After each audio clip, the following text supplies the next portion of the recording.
Alrighty, hey guys, we're tuning into the 10th episode of the Sidelines Sports Podcast today with Sports Management Laurier. I'm Liam, and as always, you're here with myself, Evan, and Haley, and we're celebrating the show's 10th birthday today.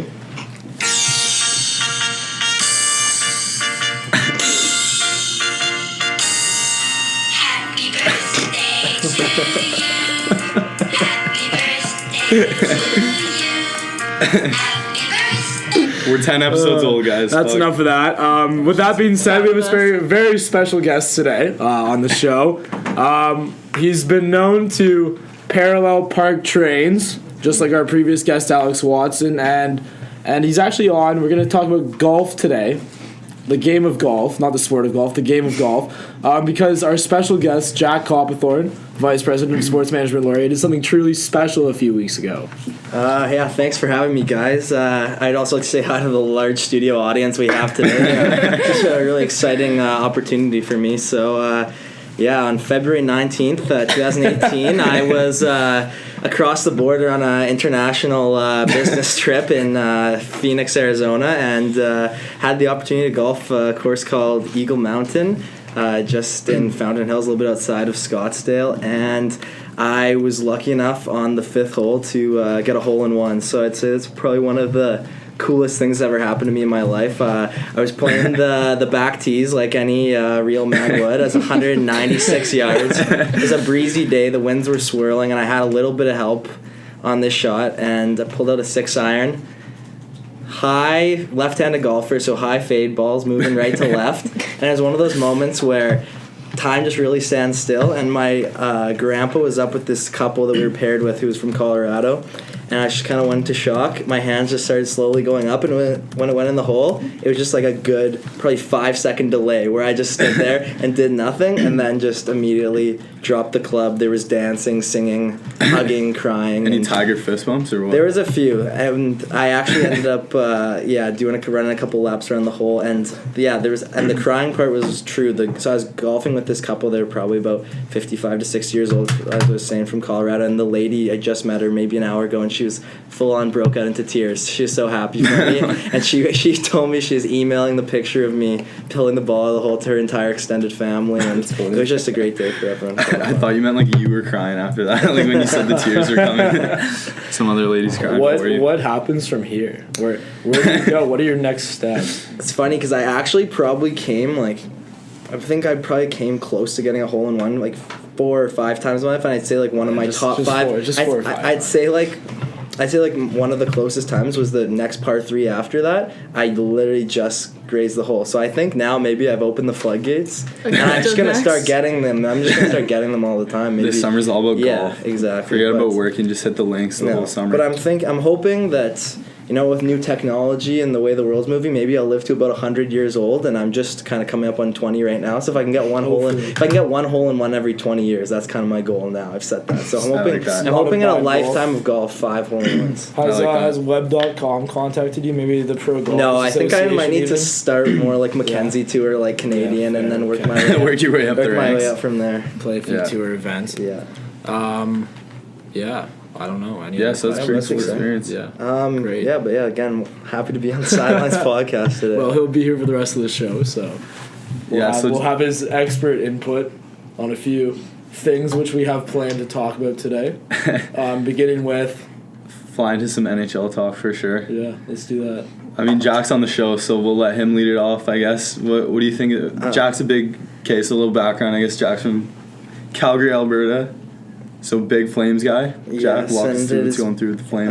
It's been a tough stretch for us. We have been struggling, to say the least. We're 3-5-2 in our last 10 games. I'd say the catalyst for this skid is Mike Smith went down with a groin injury against the Islanders sometime in mid-February, and the team has kind of lost its footing since. Our chances of making the playoffs recently were pegged to 16%, and for any of you gamblers out there, those are not great odds. But I'm staying hopeful, hoping that we can start to get a little bit of depth scoring. We're having some success tonight, up 2-0 against the Buffalo Sabres. But it's trying times right now. The Buffalo Sabres are at 21-34. Yes, those same Buffalo Sabres beat who the beat the Leafs That's on true. Monday night. That's true. we could jump in. Speaking of that game, the goaltender interference, another controversial Brutal. call to go against the Leafs. Yeah. Mike Babcock says it must be fixed. What are your guys' thoughts on what's going to happen moving forward to the goaltender interference? Are they going to keep it in the hands of the referees, or is it going to start being talked about is it going to go to video review in Toronto? Yeah, well, I think like at this point, I don't think video replay is going away anytime soon. But like I thought that was like clearly goaltender interference on that one, and like I guess that's a little biased because I'm a Leafs fan. But like I was even saying too, like a couple games back against Boston when they had that game winner when Zach Hyman was like controversially in the crease, I said that was also goaltender interference. So I thought that was brutal, and the game against Buffalo was just terrible in general. I thought. Yeah, I think one of the big problems they said they've had is that they're trying to tell the refs not to look for something that isn't there. They're almost creating problems that there was in the first place, exist, and like the whole idea was to remove like egregious penalties that were clearly goaltender interference. Now they're almost like doing the opposite and like calling penalties that weren't there. Yeah, that aren't even there. Yeah, all around horrendous game in Buffalo though. All greasy goals, some tip-ins there. Can't really blame that on Freddie. Yes. Continuing Leafs talk. I didn't catch the game on Monday. I was studying, so I didn't actually see the goalie interference. But yeah, hopeful though. Austin Matthews skated today ahead of the Leafs practice in that red jersey. So I guess he's not going to be back anytime soon. I don't think, but it's looking hopeful. probably not for Saturday. Yeah, no, I don't think so. They have the chance to have the record or the franchise record, get the record for the shortest time to 40 wins. Oh, really? Which is pretty cool. That's solid. Yeah, Looking against forward to that for Pittsburgh, sure. Which will be a tough game. Pittsburgh just played. Who did they play on the weekend? Because that was a playoff preview matchup. I honestly don't know. Well, as you can tell, we're extremely a little unprepared for this today. one. Jack's sort of thrown us for a loop here, and we were busy celebrating our birthday. We were out a bit late last night. So our show was supposed to be on Tuesday. This is actually Wednesday when we're recording here. We got locked out on Tuesday. We did get locked out, but we also decided to stay out a bit too late. Just celebrating the anniversary of the podcast. of this podcast, the Sidelines. So, yes. Also, just to mention with the Leafs too, Matt Martin played. Actually got an assist against Buffalo. He's back after 18 games. I've missed Matt Martin for sure in the lineup. He's a presence out there. I don't know how long he's gonna last with the franchise though. I don't know. And it's also a position like Matt Martin plays a really gritty style that isn't really too prevalent in the game anymore. So as much That's as true. like he has been scratched a few times, and I mean, as much as he's a fan favorite in terms of when it comes down to the playoffs, there's guys like Levo and a few other guys who might be better suited to make a push deep into the Stanley Cup playoffs. But Yeah, like I think it'd be good to let some younger guys come up from the Marlies and get that like first playoff experience under their belts, because like as much as I hate to say it, like this isn't the year the Leafs are winning the cup, so I think like just to get that experience under their belt this year is we talked about that after the trade deadline. Yeah, we mentioned that at the trade deadline when the Bruins and Tampa became more heavyweights. Like that, it segues into interesting, like, when you're, like, talking about the Shannon plan, like, it's obviously been, like, a little bit accelerated this year. Like, as a Leafs fan or people who follow Leafs, like, what is going to be the measure of success this year? Because obviously last year made the playoffs and had a good 6-game series against Washington. Yeah. Almost all the games were close, went to overtime. But even this year, the way the matchups are going to shake out, like, you're going to be playing probably a really good team in Boston in the first round. Like, if you don't make it out of the first round, like, what's the mark? Is it how deep the games go with Boston, or how deep you go in the series, or what would be the mark? I want to say that the mark, or whatever the result of how deep you go against the Bruins, or if you're even able to pull it off against them, because there is a chance that happens. I don't know. Well, I don't know. Like I think but even last year, I think like they exceeded expectations, even making the playoffs. So I think this year kind of got dealt a bad hand. Like you're gonna play Boston or Tampa in the first round, and then the other one of those two in the second round. So not a great matchup. Like I think a Boston first round series, Boston Toronto, would be an absolute bloodbath. Like, I don't know if it's so much being dealt a bad hand as being sort of brought back down to earth, especially for I guess the fans of the Leafs, seeing that, hey, like, we did get ahead of ourselves this year. Yeah, I agree. We thought I we had agree. a serious chance of taking a deep run, but Yeah. the plan was not for 2-3 years. It was for 4 or 5 plus. Yeah. And to be a contender 5 years, 6 years away from when it started, whatever, 2-3 years ago. So Yeah. I think that the back to our beautiful guest here, Jack's point. I think that the thing to take away would be both a deep run and getting guys who don't have that much playoff experience. Yeah, get that under their belt. Experience, and at least I want to see like a 6-game series out of that. Yeah, like I think if the Leafs went this year, called up some guys from the Marlies, go 6 or 7 games against Boston, maybe even win that series, like that's a good season for me. I'm satisfied with that. But yeah, I think like you said, like fans are getting a little too excited. I think like the core of this team is 21 years old, so like I don't think this is the year you have to like go for it. Even if you look at like I watched the Stadium Series game on the weekend. Even looking at that, like that was like embarrassing to watch. Like that's what a playoff is gonna look like.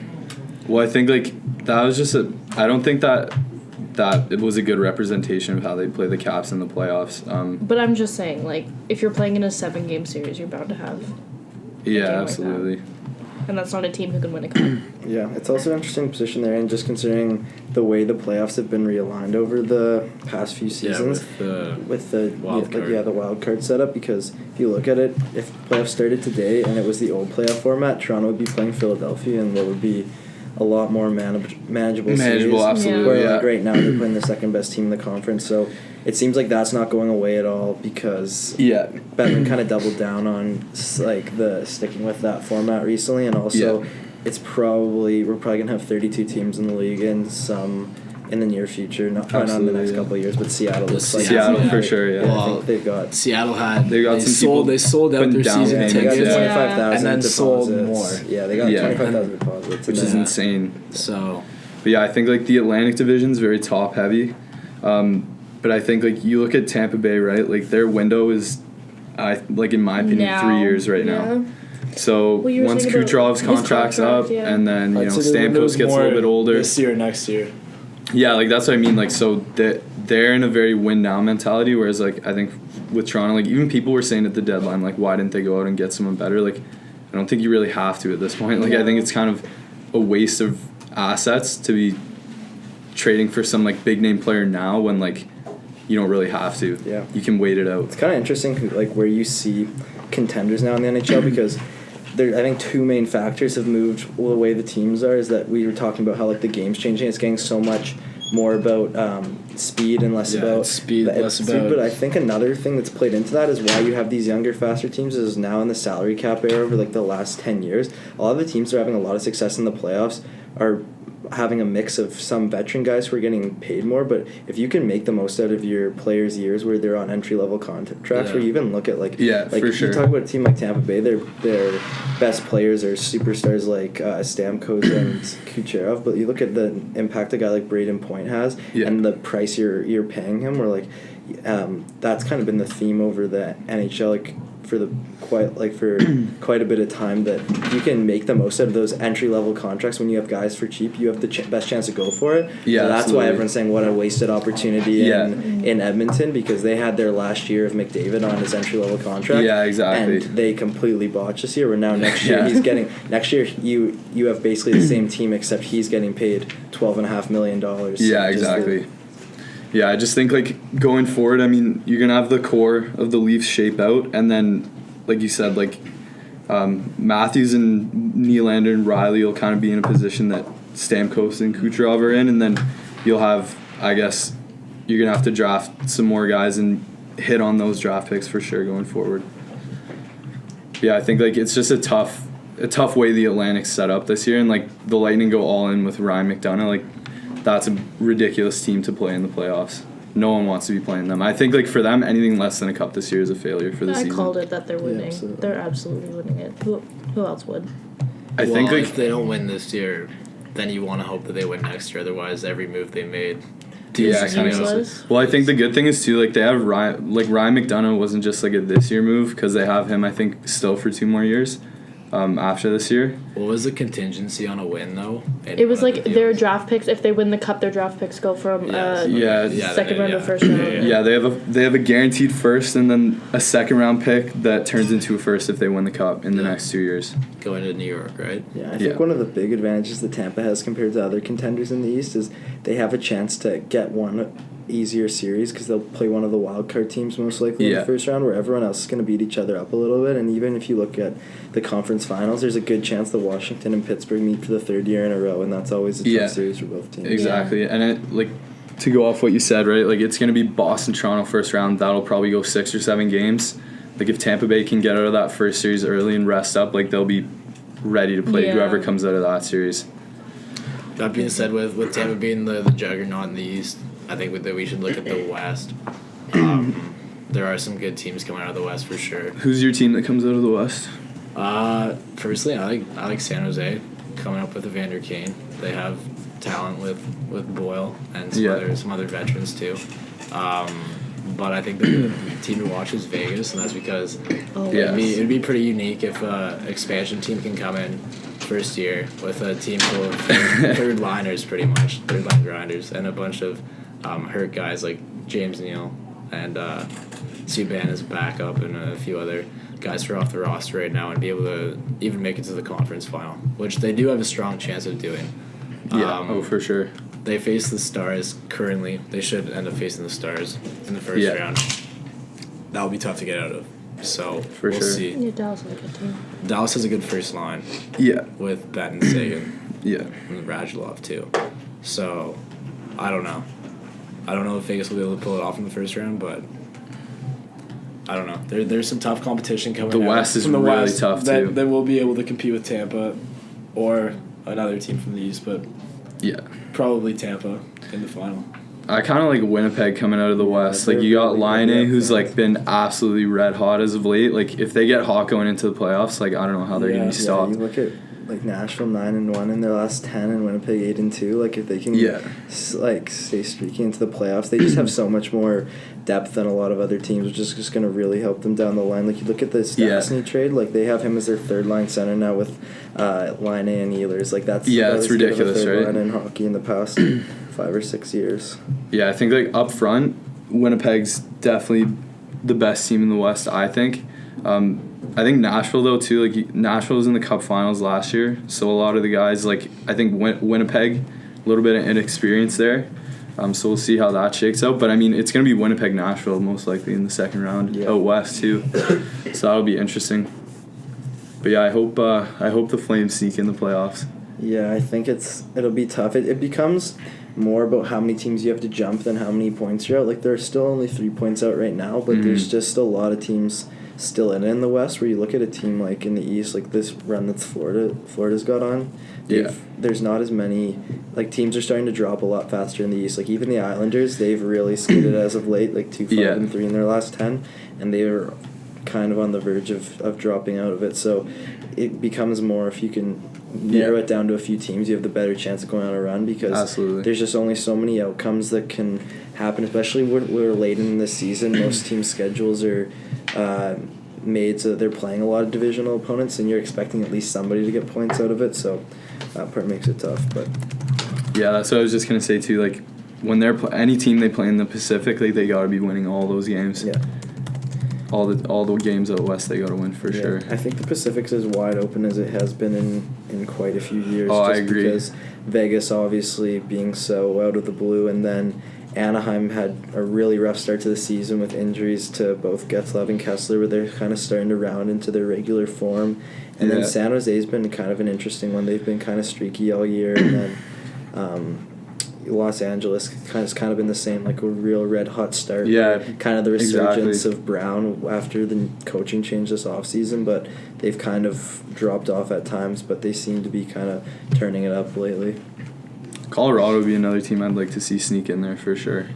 Yeah, I think 2 teams that are interesting in each conference is Colorado in the West, and then New Jersey in the East are 2 teams that have not been in the playoffs for a while, and they're almost they're very similar in that their success is almost being buoyed on one player each, with McKinnon for the Taylor the Yeah. Avs and Yeah, Taylor Taylor Hall Hall. for Speaking of Taylor, for Hall. Devils. Yeah, I think like those guys are dark horse heart candidates if their Oh, teams for sure. make the playoffs. Just considering where their teams would be without them, because you even look at Tampa Bay's been so good, but they almost have Yeah. had 3 MVP candidates and one guy. Exactly, and they've been right. able to pick up the slack when one guy goes down. Where New Jersey and Colorado have their success can clearly be attributed to one guy.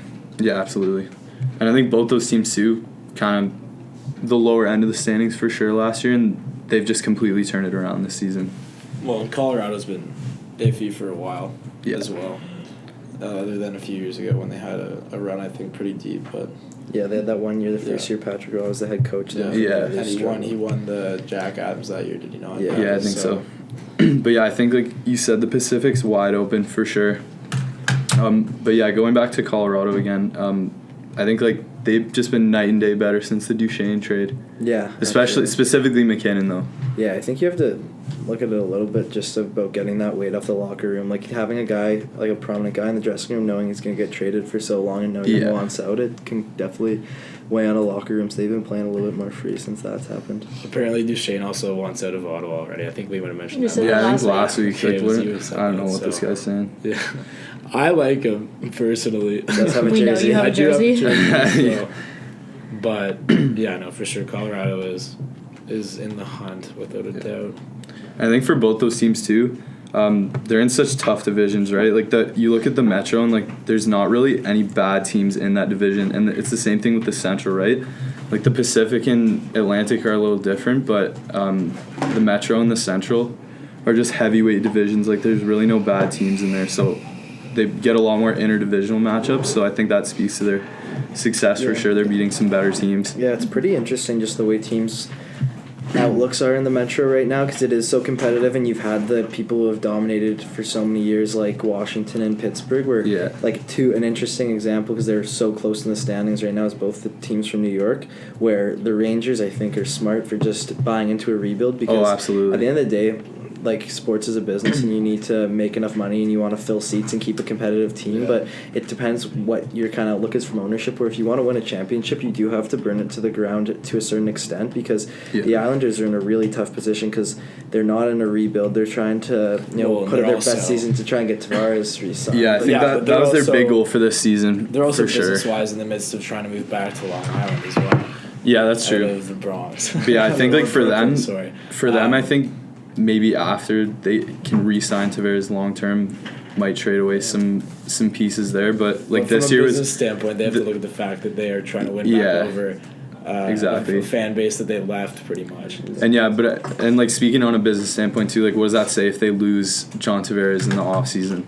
Doesn't say a Because he lot. puts people in the seats for sure. Yeah, that's the thing is because you almost have to burn that team to the ground with a rebuild and go completely around Barzell. But like Yeah. they've already re-signed. Who was it? They re-signed Josh Bailey for I think Yeah, 6-year times deal. 5. Yeah, Like that's a substantial deal. But they're doing things to try and re-sign him. And if he doesn't re-sign, yeah, like what do you do? I think with him one of the interesting things is I don't think they're necessarily giving him a ton of reasons to re-sign, especially the way they've skidded off here, but I don't think there's necessarily a lot of teams that would be a real, not that he wouldn't fit in on any other team, but what's the incentive of him to go to a lot of other teams, right? Like I don't think there's Yeah. a lot of real legitimate contenders who have the room to sign on another player. You'd have to do a lot of Exactly. maneuvering to make room for that big of a contract. and I think like a lot of big talk too is around like him going to Montreal because that's like a main piece that they're missing there. But like I think that they have more issues than just missing a top line center there. I think he's one of those guys that isn't super drawn to the spotlight where like if you're going to be in Yeah. Montreal you got to be ready to talk to the media every single day, and I think Yeah. we saw that with the Stamkos deal as well. I think Toronto was tugging at him a fair bit, but I think at the end of the day he didn't really want to have to face the cameras every day and be Yeah. that guy. I think it's pretty nice for some guys who play in markets like Tampa Bay where you get to have a little bit more freedom to maneuver Do around your the own media. thing. Absolutely. Yeah. Like that's a difficult position to come into, and then it's a lot more added pressure to perform right in that big market. But yeah, I also saw today. I just want to mention too. I saw an article about bad contracts in the NHL. I read that too. There's- That's very interesting. Yeah, and I didn't realize, but the Wild have got Zach Parise on an absolutely horrendous contract. I think he's signed for just like 7.3 for another 7 years. Yeah, They've got him. he signed he signed at the exact same time as Ryan Suter, and it was a big overhaul, and it was positive. It kind of kicked the tires, but now like he signed it right before the new CBA came in. The max contract's 8 years, and it was a 13-year deal. Yeah, ridiculous. And if you look at any players, I think the only guy who's really survived that deal, that one of those monster deals in the last, or since the year 2000, is Ovechkin's the only one who really hasn't. I think he signed it 15 times. I wouldn't know the exact average annual value, something big like that. But I don't think it was as big as that since he got so much term. That was also before you saw like contracts like McDavid just got. Yeah, because he signed it so long ago. Yeah, exactly. At this point, but that was before the UCBA, and I think, and then you even look at the Weber deal. Like as much as he's still, he's starting to drop off a little bit, have some injury troubles. Where those mammoth deals are starting to look pretty bad for some teams, and just buying those out would just be so much. There's just so much term left on them. Yeah, and I think like short term, like when you sign that deal, like I guess it's a weight off your shoulders because you know that you have that like franchise defenseman for that amount of term. But like towards the end of those deals, like I don't think it really goes well for any of them. Yeah, I guess. Well, you're still getting paid. I guess if you're the player, that's no. But I mean, like on the basis of the team, like we talk, like you said, Ovechkin, right? That's like 1 in like 10 that we've mentioned that was actually good, and then the other are terrible. Yeah, I think it's probably positive that was something that was written into the CBA, and from a fan's perspective too, because it's exciting to see guys get locked up, but like some of those contracts, like 13 years, is a little bit. Well, there's excessive. a lot of them. I think Seabrook's another one too. Yeah, because he's locked in until he's like 40 almost. Yeah, pretty close. At like $6 million a year. But there's also the ones too which are unfortunate. Like Franzen still has a few years left in Detroit, but he's never gonna play again. Yeah. Nathan Horton's got that's one the one like I have that. Rhode Island right or now with Toronto. And then what? There's also the he's- David Clarkson mess. Clarkson, that was, Clarkson's a whole mess because he's been everywhere since Toronto. But yeah, no, Horton's still $16 million over the next 3 years because they didn't insure his contract. insane. And he's got the whole back issue, I think, right? Yeah. So, Haley, do you want to talk about March Madness? Sure. Maybe some college sports. Maybe not Ohio State, but They lost in the quarterfinals. Michigan won the Big Ten title. I'm not happy about it. But, yeah, I'm assuming I'm going to put my money on Xavier winning March Madness this year. The Ohio team. My cousin went to that school. stay in the state. I'm not sure. March Madness, like I said, we've talked about this before, but, like, Kentucky's, like, sitting at, like, 23 right now. Like, Duke beat UNC, so I think that made Duke was 6th last time I checked. They're probably, like, 4th now, but UNC probably dropped. I mean, all the big teams are up there. Like, is Virginia still number 1? No, I don't think so. Yeah, they are. They're still number 1? Yeah. Yeah, like, all the top teams are still up there. But the thing with March Madness is that you can never guess who's going to win it. You know what I mean? Yeah. Like, I remember for last sure. year my bracket got completely ruined because I had Michigan State going to the Final Four, and they got Seward second round. And I was like, well, that's it. So, I mean, I'm gonna say Xavier's gonna take it this year. I don't know. Villanova's looking pretty good. I don't think a Big Ten team's gonna take it. My only hope was Michigan State, and they lost to Michigan.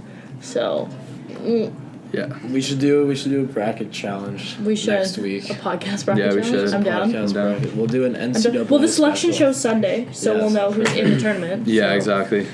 Yeah, so we'll do that next week. But yeah, that the combine. Speaking of college sports, the combine was last weekend. Yes. I didn't get a chance to watch that, but I heard Saquon Barkley's supposed to go number 1 overall. Yeah. Poor boy if he has to go to the Browns. Feel bad for him. Yeah.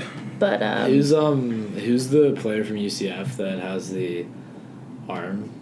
Oh yeah, and he was pumping out huge reps on the. Like 20 reps Yeah. in 2 plays. Like, I can, yeah, with, I know. a prosthetic like clamp to his, I think left arm it is. But he's projected pretty high too. Which Yeah, man, like for some of those top guys, it's like you almost want to like not run as fast because you don't want the Browns to draft you. Like that's almost what it's Literally. coming to. It's crazy. a lot of really obviously like crap teams have the first few picks, but it's like the Browns, like the Redskins have a pretty high pick, and they are going to need a quarterback because of the whole Yeah. Kirk Cousins deal. So Yeah. it's rough. Well, yeah, the Redskins have Alex Smith now, which will be interesting for next year. Yeah, I can see them taking more of a long-term option. Yeah, Since they definitely. are planning on having Alex Smith for the next couple of years, I Yeah. can see them taking more someone who needs a little bit more seasoning. Where like I think there is some teams that just have quarterback needs right now that are Yeah. gonna look for someone who's ready. Like Yeah. I still think as attractive as Saquon Barkley is, I think a running back going number one is just like. It would be. I would like to see it happen because I think he is the best football player and the most athletic. Yeah. But it hasn't been.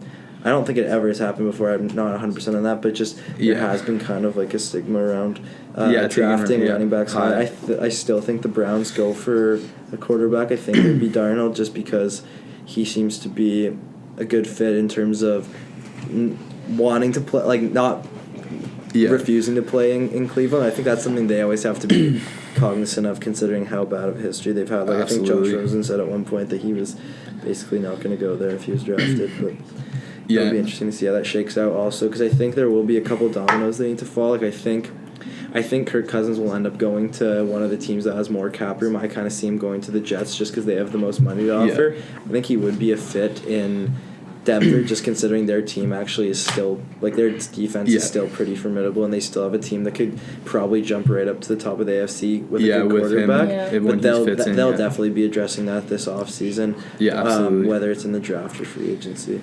Yeah, and I think the thing with Kirk Cousins too, just with Cleveland in general, talking about them drafting a quarterback, I mean, they're not like a big target destination for any free agents, right? No. So like, I think it makes sense for them to draft QBs because. But they've had so many quarterback problems. It's like you don't want to go play quarterback there. Like. Yeah, I just think like there's no way they sign like a Kirk Cousins. Like I just don't see it. No. They're not going to sign Kirk Cousins. But just like, why would Darnold want to go there when I mean, you know fall off and literally. end up with the At the same time, money still talks. Like I think Yeah. they have. Well, I mean, they have money to. like you said, you're talking about the Jets, and I think like you could get a massive contract from the Jets or the Browns. I just think the Jets are looking a little more hopeful right now. Yeah. Trying to turn that around.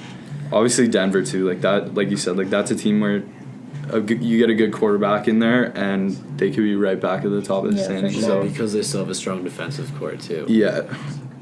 Yeah, no, I agree. I don't see where Saquon Barkley would fit in on the Browns anyways. Like, they're not even going for a rebuild. I don't know what's going on there. Yeah, it's just an absolute dumpster It's a fire dumpster there. fire.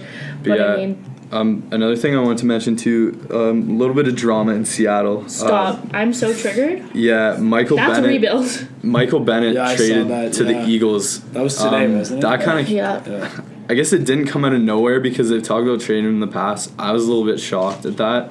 Jimmy Graham's gone. Richard Sherman doesn't want to come back. They're going 2-14 next year. I've already called it. Richard Sherman, it's also been rumored that Richard Sherman's been telling teammates that he's not coming back next year and is kind of like saying his goodbyes a little prematurely. So interesting. It's going to be interesting for Seattle. I think they're going to lose Jimmy Graham. They are, for sure. I don't think he's going to come back. So, I mean, they still got Russell Wilson. He's an amazing quarterback, but the defense will be completely different next year.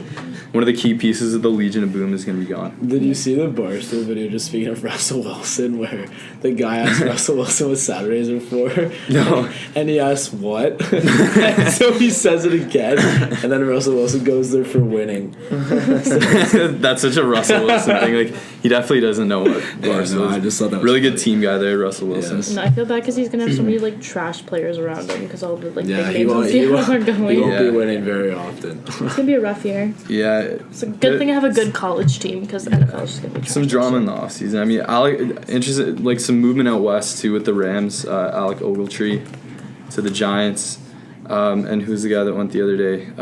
Quinn, really good defensive lineman. He's heading, I think, to Miami, if I'm not mistaken. Yeah, to Miami. So I don't know what the Rams are saying. They have an option, I think, with Tavon Austin to extend him, if I'm not mistaken. And then they're also looking at to lock down, what's that? LaMarcus.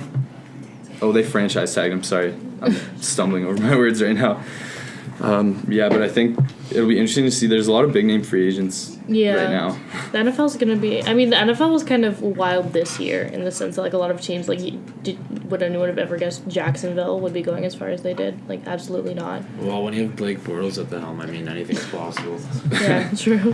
Well, you know what I mean. There's a lot of teams who are kind of surprising, and like we were talking about when Jimmy got paid. Like, what's San Fran gonna look like next year with him? I want to as hear quarterback? Jack's take on this. I said next year the 49ers would go 10-6. I was gonna say 9-7 or 10-6. One Yeah. of those two. Like They think I'm crazy. I think Yeah, you need to those pump are the some brakes a little bit, but garbage takes. I think he's been Yeah, he's 6 we thought he's he was 6 pretty crazy, he's 6 so. no I know he's Okay, 6-0, so- but, Six like, and 0 as a starter, So not Jack's even not playing, back on the not show even anymore. playing that great. Like I think, you look at the NFL, like there's such a lack of really elite quarterback It's talent, spread right and now. Yeah. like the fact that he's been able to win 6 games in really early on, like I think he's only going to get better. Like I think, Oh, and absolutely. that team is like not as big of a disaster as Some people are making it out to think, be. and, like, Yeah. I think there's a chance that that they could really have a strong season. I think in general, like the NFC is still really wide open. And you look at some of the teams that had success. Like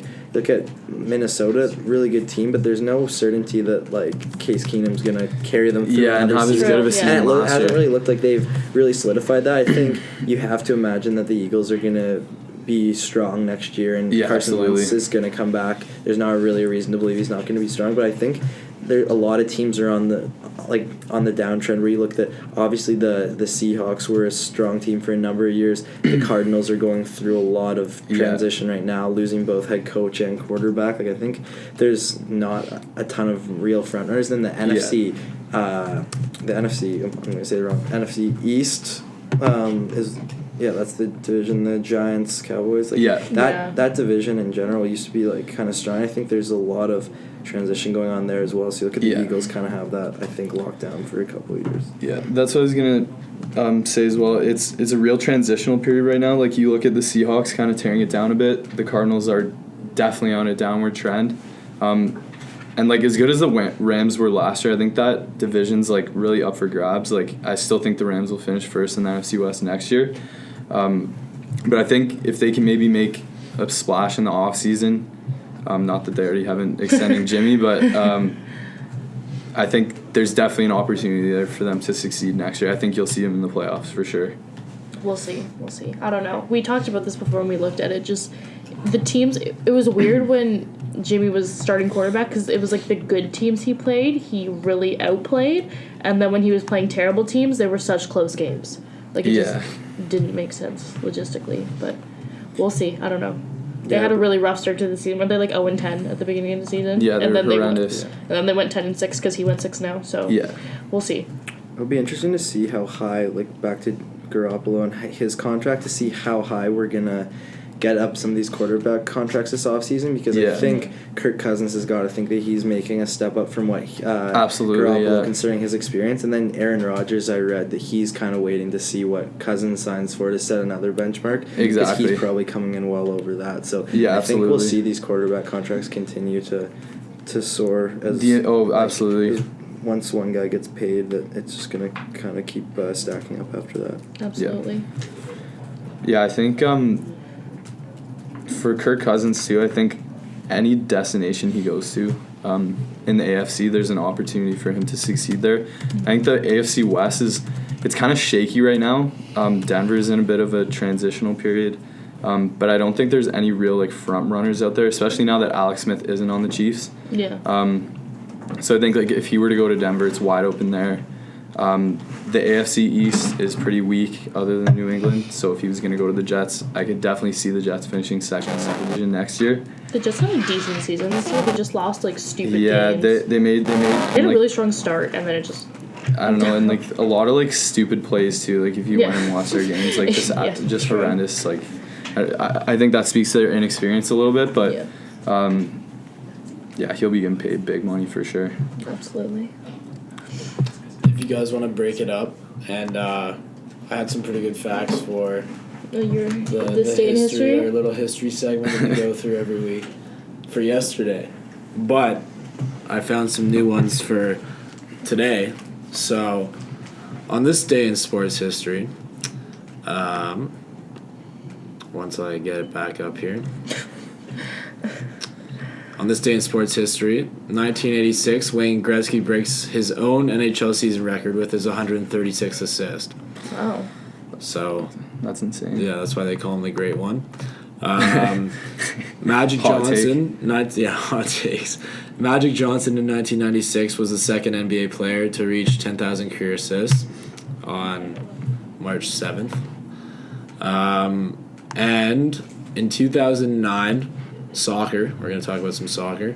Neymar made his professional debut for Real Madrid despite being 17 years old. So, on this day, now we know.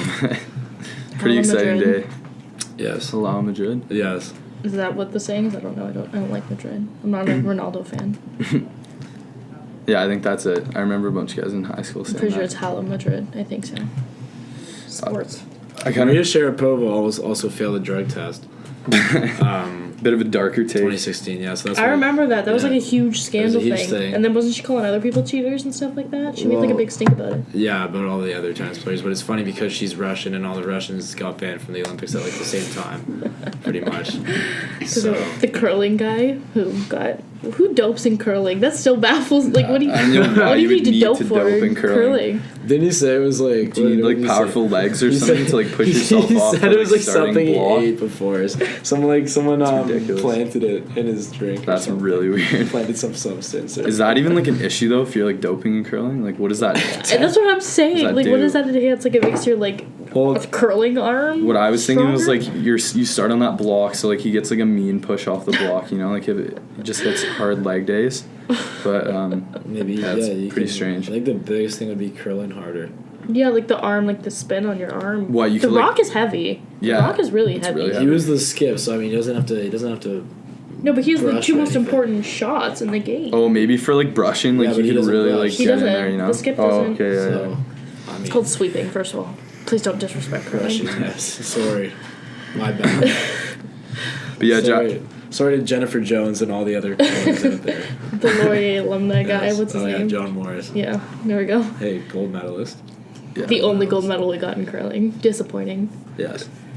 Jack, not sure if you're a big NBA guy, but I just want to hear your takes on what's going on in the NBA right now. I'm Not sure if in you and really out of the follow it. NBA. I think the Raptors have been very impressive at home. Yeah. Oh, yeah. Having the best home record, even better than Golden State and Houston, that's been impressive. And I think, just considering what's going on in Cleveland, I think everyone keeps saying it's going to get better, but they're not really. They're kind of gaining a little bit of traction for a few games, then kind of slipping off again. So I think you can't sleep on the Raptors in the East. I think one thing that's also really going to help them is they've kind of been in that between 2 and 4 for the last few years, where they've caught at least a somewhat difficult matchup in the second round. Where I think if you can avoid Boston and Cleveland through the first 2 rounds, I think they have a chance once you get to the conference finals. Because people even forget that like they won 2 games at home against Cleveland 2 years ago. I think the biggest thing was just that they struggled so bad in the games they lost. I think if they can go into every game and they can try and keep it close into the fourth quarter, and once they get to the playoffs, I think there's a real chance there. And then out west, I think you kind of see like Houston and Golden State continuing to break away from the pack. I think it would be hard to believe that those teams aren't the 2 duking out in the conference finals.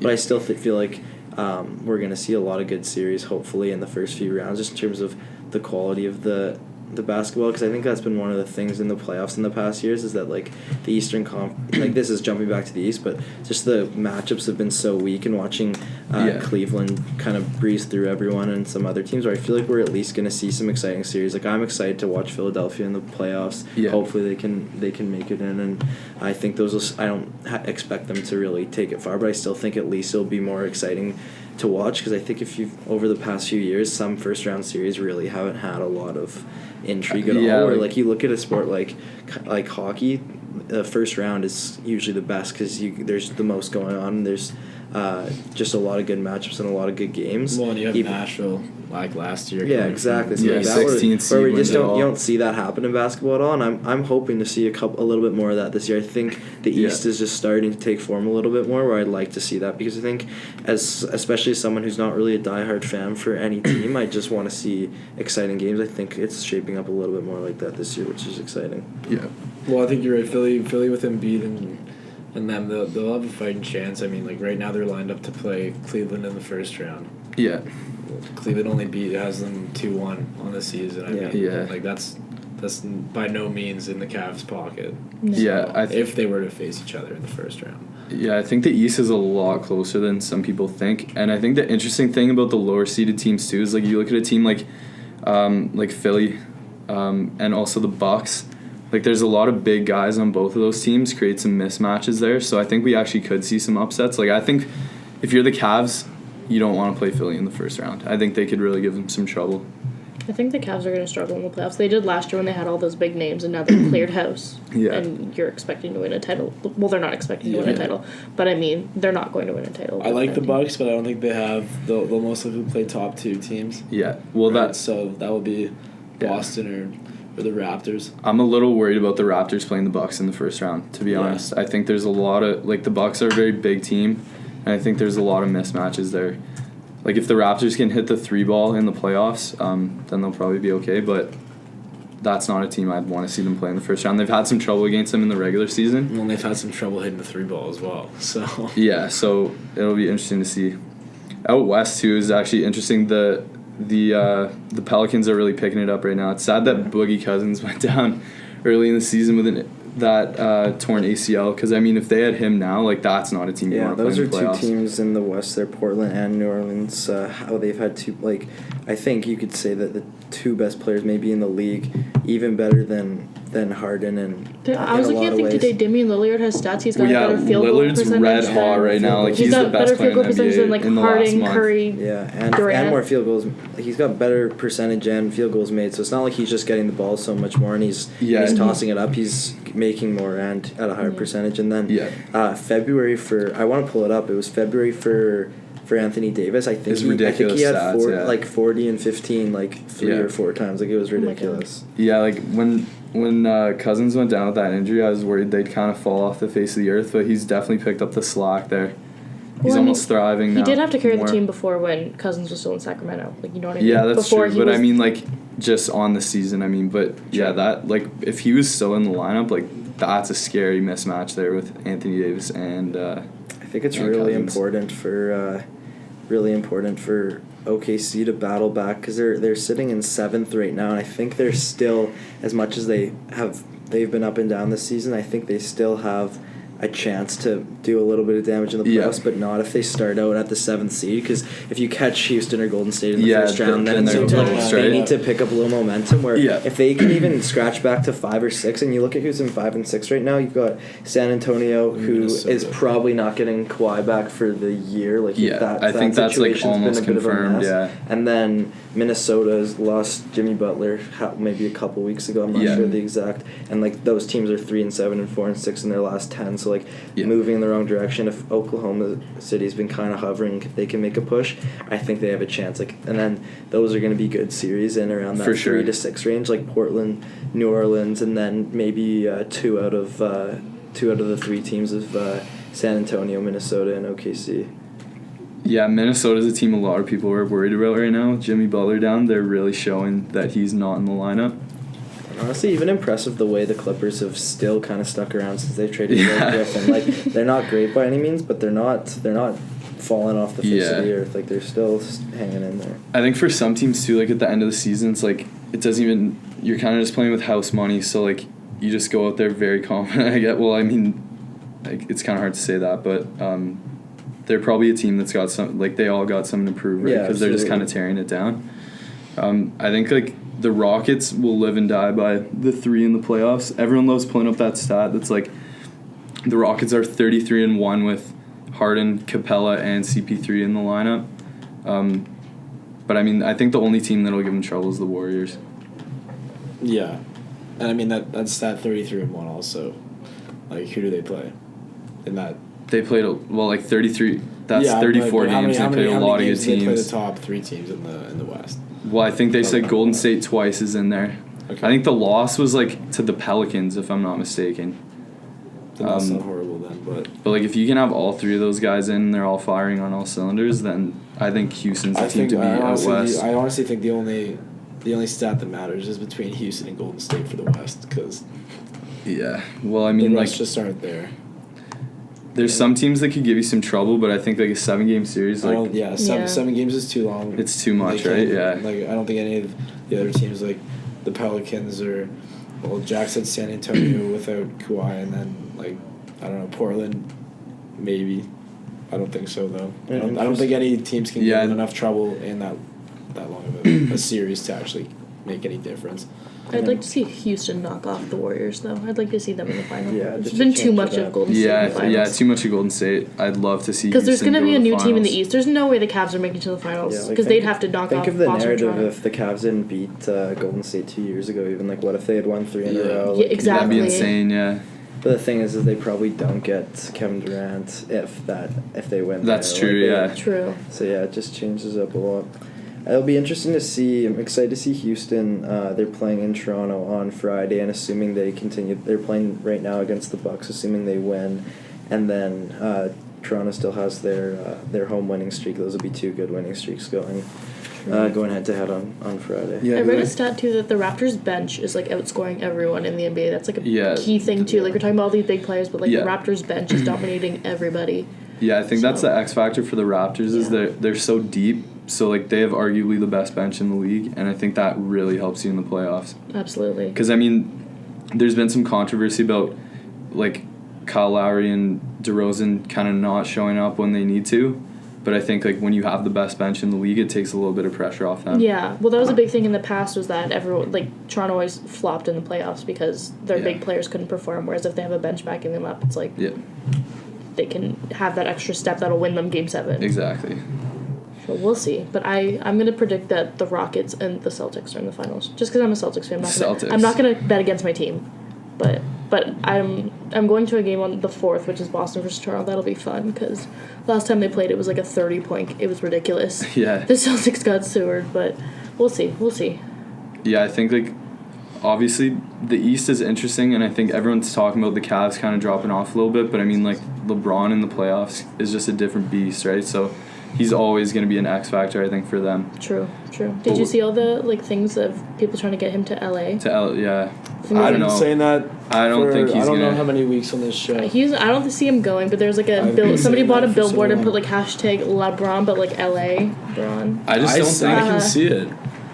like I I don't think see it. everyone loves to say, okay, like Paul George and LeBron will go out to the Lakers and start up a good little team there, but I think like it doesn't make sense for him to leave the East. No, 'Cause I think the West is like so like you if still he- aren't going to the be only the team I Warriors. could see him going to if he's trying to win a championship out West is the Rockets, but I think Yeah. like does Houston even want to bring him in, and then that kind of messes up the chemistry that They have. has been so good for them this year. So I don't know. I think he stays in the East. Yeah, I think he stays in the East. I don't see him going out West at all. I think the best option for him in the East is Philadelphia if he wants to go somewhere. That's true. Yeah, I can see LeBron that. and Embiid on the court at the same time.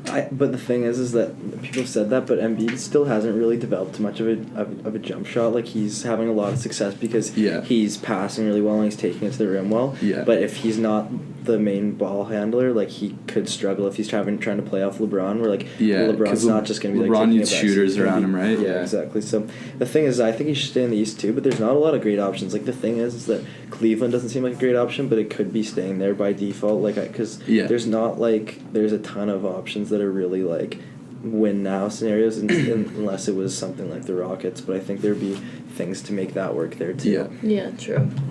Yeah, it'll be interesting to see where he ends up. But I think Paul George is probably gonna stay in OKC next year. That's my take. I feel like if anyone's going to leave, it's going to be Carmelo. I don't know. I don't see his fitting in on the team. Yeah, I don't know. I think it'd be really cool if Paul George and LeBron did go to the Lakers, though. That'd be very interesting. You might like Them that and take. I Lonzo? like the take. I see it. I mean, I don't really see him wanting to get involved with LeVar Ball Yeah. a ton, but I think there's a lot of attractive things non-basketball about LA when people say that. But Yeah, I for think sure. you look at LeBron, he's got he's gonna have a long career in whatever he wants to do after basketball. I don't think there's necessarily any rush to get doing that movie producing or all the stuff that people and all the business Absolutely. stuff in Yeah. LA. I Win know an it's- Oscar like Kobe. Yeah, I think there's still a lot of basketball Going left to on the table broadcasting for or something like that. Yeah. Yeah. All right. Well, I think we can just about wrap it up. We do a segment on the show, 3 stars of the week. This week it will be 4 stars of the week. Yes. So just You look so kinda confused. your favorite performance from the last week in sports. the last week. Take in a sports. good thing. I'm gonna give it to Oh, a guy go we've on. talked. Oh, sorry. No, go ahead. I'm gonna give it to a guy who we actually talked about a little bit. I'm gonna give Russell Wilson props for his performance at Yankees spring training. That was pretty cool. Just the fact that he's still able to get up there.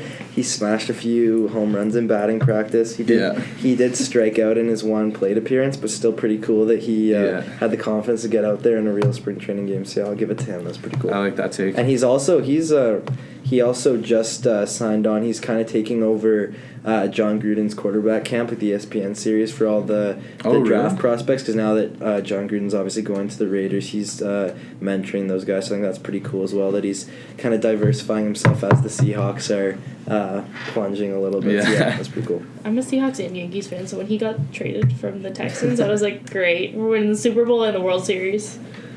All right, you want to go next? I'm gonna give mine to Alex Barkov from the Panthers, mainly because he's sort of leading a push in Florida. They're trailing Columbus by 2 points at this point, so they are still in the playoff hunt, which would be pretty cool. He got 5 goals and 1 assist in the past 4 games, so he's really pushing the Panthers forward at this point. That's about it. I'm going to give mine to Damian Lillard. We talked before. He's just playing unreal. And, I mean, you play in Portland. Nothing is going to happen for you, but you're still doing amazing. So, great work. It's trailblazing. I'm going to give mine to Patrick Laine, Winnipeg Jets. He's got 16 points in his current 8-game point streak, 10 goals. He's absolutely lighting it up as of late. His shooting percentage is 41% over that stretch. Sorry, 47. Almost 50% of the shots are going in. Unreal. All right, well. So, yes. Thanks, Jack, for coming on tonight. Yeah, thanks for having me. It's a pleasure, guys. Show. He'll be back, I'm sure. Yeah, we'll see you guys next week. Yeah. Bye.